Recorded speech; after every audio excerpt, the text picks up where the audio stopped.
What's going on, everyone? Welcome back. I want to tell you what I learned doing 50 plus interviews in a matter of 3 weeks. I'm hiring for a role, and as a result, between my assistant and myself, we've done over 50 interviews, and there have been some key good learnings that I want to document for myself and share them with you in the event that you are hiring now or may hire in the future. And so I'm going to break that down here on this episode. And so if you're hiring or are about to hire, I think you'll enjoy this one.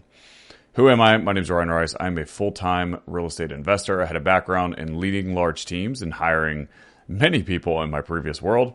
Now I run a 7-figure a year real estate business, and I am doing my best to transfer the skills that I learn. And so I'm going to share them with you here.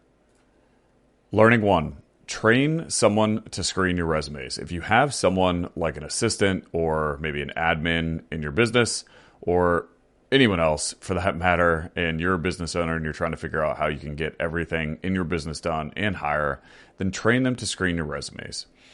This helps a ton with your time management, and screening resumes can be time consuming. And if someone else can do it for you, it's going to help you. So here's what I did to accomplish this, because if you don't have a good process for this, then 1, your time could be eaten up with a bunch of unqualified candidates, or 2, you can miss the opportunity to talk to very qualified candidates. So I did a live Zoom with my assistant. I shared my screen, and I walked through probably at least 10 plus, maybe more resumes at first. And she just watched me. And while she watched me, she simply documented what I did. So she had a Google Doc up, and while I was going through and doing what I was doing and sharing my screen and showing her, she was just documenting what it was that I did. She then sent me that documentation when she was done so that I could audit it. And we clarified a few things. And then based on the document that she built, I watched her review resumes, maybe 10 or so, using the checklist that she made from documenting me.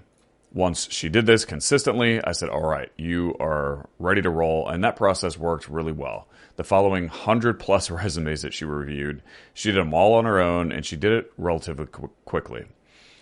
And so what worked well for us, for every single candidate that applied, she sent me a recommend or do not recommend, and she explained why. And this just saved me a ton of time, and it was very useful, and it was a very easy, quick way to train her on exactly what I was looking for, and for me to be able to validate that she understood. Learning 2, experience doesn't win the job. One of the first people I interviewed was someone who had decades of experience, and he actually worked for 2 other local competitors. And so not only did he understand and already know the role, he essentially did the role for 2 other people here locally. And there could be a ton of perceived benefits in that, right? He knows their businesses. I can kind of understand what they're doing or what worked well for them. And the training curve is going to be significantly less for me. And so this individual checked all of the experience boxes. But I ended up not passing him on beyond the first interview with me just because he wasn't a fit for specifically what I need in this moment in my business. When I get further along in my business and it's a little bit more stable and there is less chaos, I'll say, then having someone like him on my team could be very helpful. But right now we are in heavy growth mode, and I need people who are hungry and want to work. And despite his experience, he talked about and prioritized, obviously with where he was in his life, being able to have some balance, do his job, and then enjoy the life that he had going on outside of work. And there is absolutely nothing wrong with that, but it just wasn't a fit with the stage that I am in my business. And had I brought him on, I bet he would have, the skill set would have transferred very quickly. It would have been a very quick learning curve. And he probably could have delivered some results in a very short time period. But is he going to be super hungry for the next thing? Is he going to be incredibly growth oriented? Is he going to want to commit really long hours and answer the phone at 7 p.m. on Saturdays? And well, maybe, but what he told me in the interview led me to believe that this wasn't going to be something he's going to go like so all into. And that is perfectly fine. And I reflected on that, and it just made me think, just because someone is very experienced, it doesn't mean that they win the job. Learning 3, have a purposeful and deliberate interview cadence. I did 4 total interviews. Each of them served a little bit different of a purpose, and here's how I broke them up. The first interview was after the resume review, and if my assistant moved a candidate forward after doing the resume review, then she did a phone screen. And the purpose of the phone screen is just simply to make sure, 1, that they're not a crazy person, and 2, figure out why they applied. Are they enthusiastic about the role? Does what's on their resume align with what it is that they tell us? If that went well, then she would schedule the person for the second interview, which would be the first time I speak with them. The purpose of the second interview was to validate their work history, their experience, and confirm what kind of values that they have. And the big purpose of this interview was for me to tell the candidate more specifically, what do I need in this role? What type of person am I looking for? What type of company do I have? And what's great about doing that so early on in the interview process is people can self-select out if their idea of what they expected doesn't align what I tell them that I'd need. And so, for example, earlier this week, I did an interview on a candidate who was phenomenal. She had a background. She was an officer in the Army, wanted to get into sales, was incredibly articulate, was a very, very strong interview. But she ended up declining moving forward because she was going to business school next year. And I was very clear that I want someone who wants to build with me for the next decade. And based on what I told her that I wanted and that I needed, she didn't want to come on and then leave and disappoint me in the future. And now that took someone with tremendous character, but by me explaining very clearly what it was that I needed, she was able to self-select that she wasn't the best fit. And that is going to be best for both of us now to find that out than for me to go through the interview process with her, potentially hire her because she was excellent, and then a year down the road have to do this all over again. And so if that interview went well, then I would pass them on to the third interview. Now, what I did with this interview, the purpose of this one was to assess the sales skill set. And one thing that we did that was super helpful is we did some role play, as if a seller had a home that they wanted to sell. They called in, and I essentially put the candidate on the spot, and I wanted to see how they would respond. And what was also great about this is I had the person who is sitting in that seat now join me on the interview. So it was me and him essentially interviewing the candidate and having a good conversation. And having him there served 2 parts. I got to get his opinion on the person's skill set, but also the candidate got to ask questions directly to the person who's sitting in the seat now. And that was very beneficial.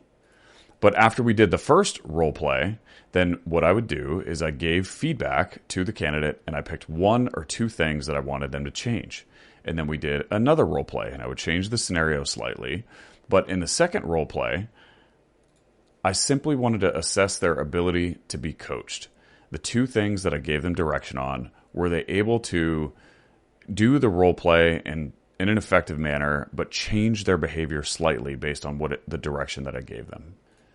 And if this interview went well, I had 1 more interview, which was just me, and I met the person in person.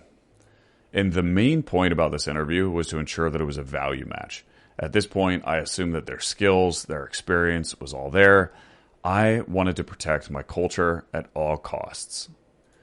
And what was helpful about doing this in person, I got to see live how they present themselves. And that was helpful. There was one candidate who presented himself very differently than I would have expected, especially based on how he presented himself live on Zoom, or how he at least appeared to be presented.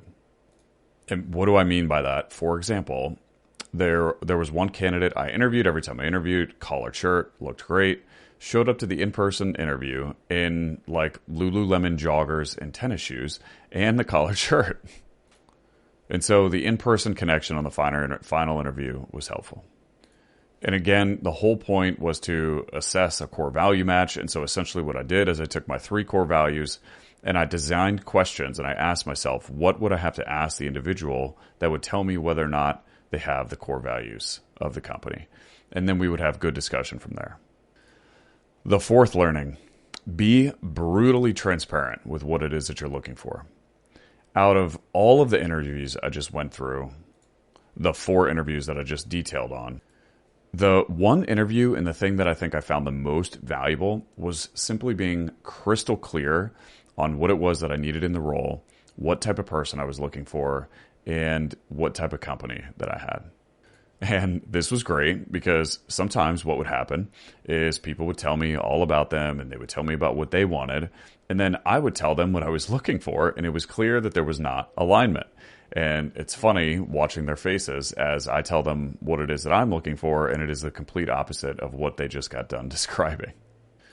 For example, there was one candidate I interviewed, and in his current job, he was working very, very long hours. And as a result, he shared one reason he was looking for a job is because he wanted more home-life balance. And then he was also going to get his doctorate next year. And he was also doing something on the side. And he wanted this job because it would give him the, quote, flexibility that he needed to have his home-life balance, and then the ability to get his doctorate on the side, and the ability to do this other side thing that he was also doing. And look, I have nothing wrong with anyone wanting those things, but that's not what I need in my business right now. And I'm sure he can find somewhere where it more aligns with the schedule that he needs. And so just telling people very clearly, very specifically what it is that I wanted and needed was very helpful.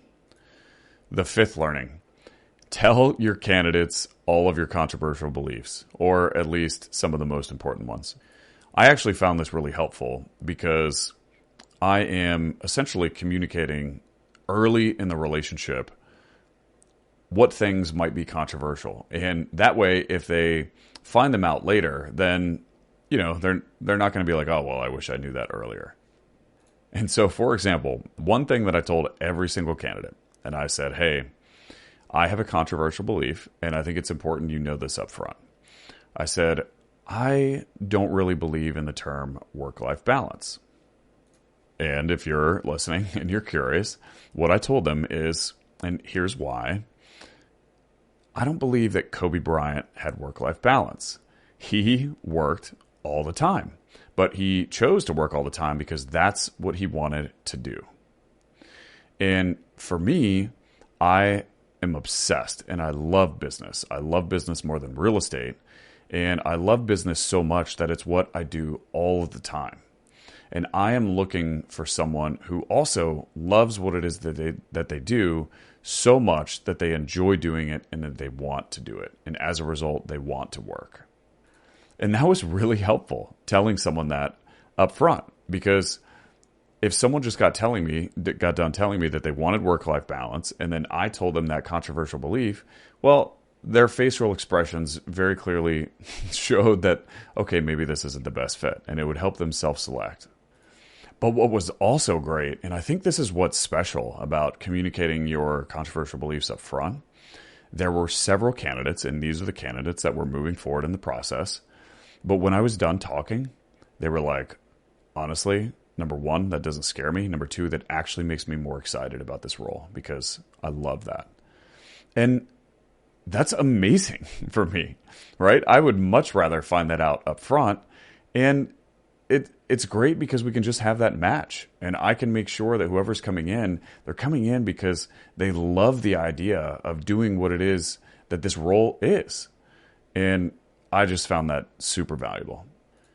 The 6th learning: make the job sound just a little worse than it actually is. I purposefully made this role sound probably 5 to 10% worse than it actually is.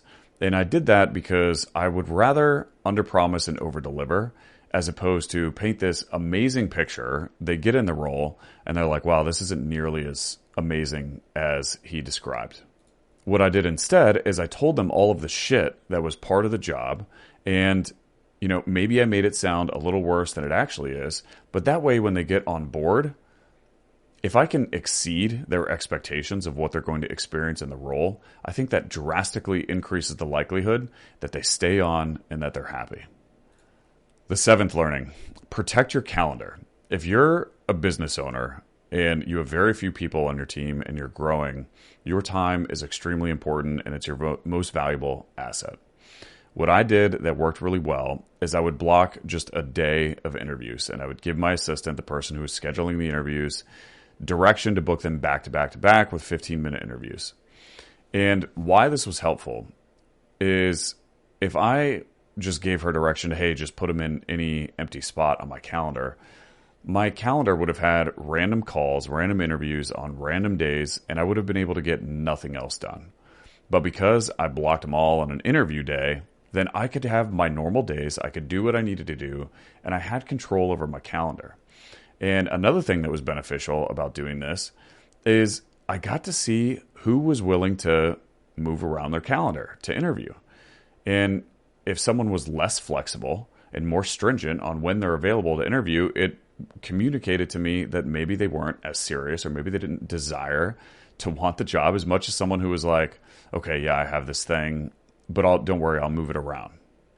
And so if you're out there and you're about to hire, or you are hiring, and it feels like your calendar is chaos, maybe try something like this. It worked very well for me, and I will continue to do it that way.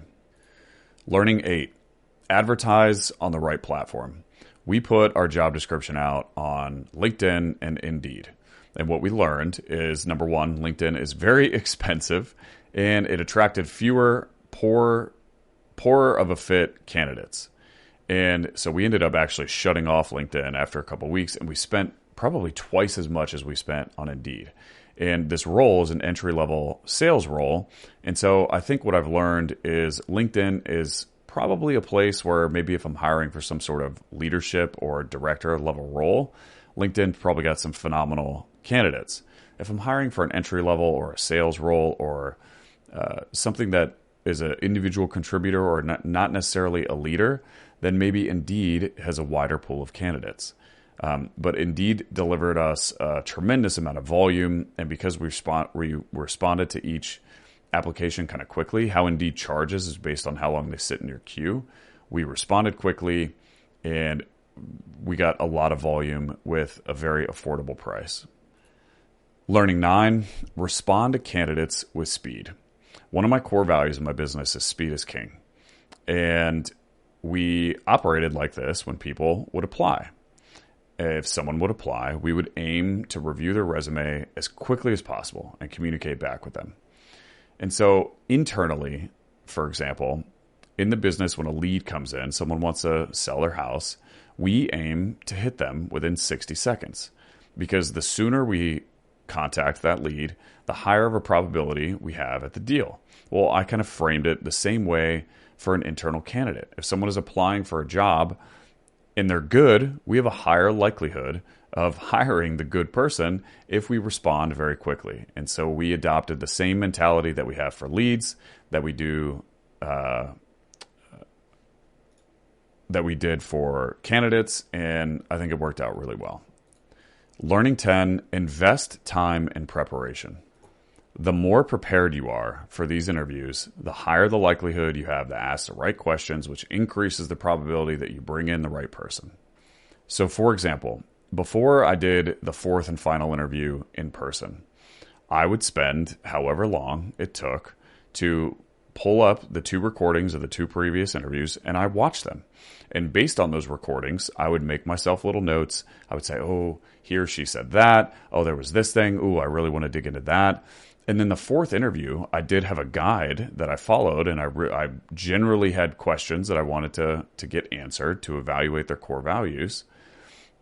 But because I prepared and because I reviewed the recordings of the previous 2 interviews, it enabled me to have very specific things that I wanted to dig in and follow up on. And I found that very useful. For example, there was one candidate who, and I didn't pick up on this until I reviewed the recordings, but the candidate told me about 3 prominent experiences he's had in the past few years. In every experience, he told me that essentially his expectations when he got there were different than what he expected going in. And so each time it ended in his disappointment. And I found that kind of interesting. And so I directly pooled those 3 experiences together, and I asked him, I said, hey, have you noticed, just an observation, that in each one of these 3 experiences, you went into the experience expecting one thing, and you left the experience expecting another. And because of that, you were disappointed. What do you think about that? And it was an intriguing question because, number one, the candidate was like, I have never put that together before, but that is a very interesting question. And we had a good discussion about it. And I think had I not been prepared, had I not reviewed the recordings, then maybe I wouldn't have had as good of a conversation, and it would have given me less insight into the candidate. So do your homework, be prepared. You're going to be able to ask better questions and better evaluate whether or not a candidate is a good fit for you. And the last learning, save resumes for candidates that you may want later. There were plenty of people who we interviewed, or maybe even who didn't get a first interview, but had attractive resumes for another role. Or maybe we did interview them. Like, for example, the gentleman I talked about earlier that had worked for a couple other competitors.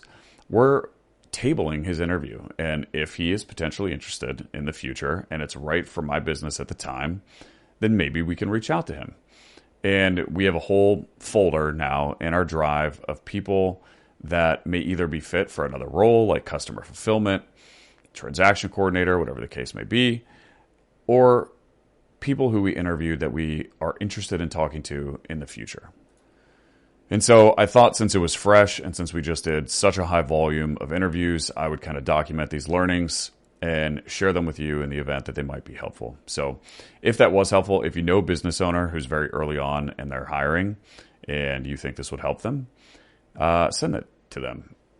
Sharing this podcast is the only way that it grows. It continues to grow because you guys are awesome. And so I appreciate all of you sharing it. And if you continue to share it, then I think we can help more and more people who might be hiring, and maybe that'll help them. So I appreciate you guys. I love you guys. Thanks for listening, and I'll see you in the next one.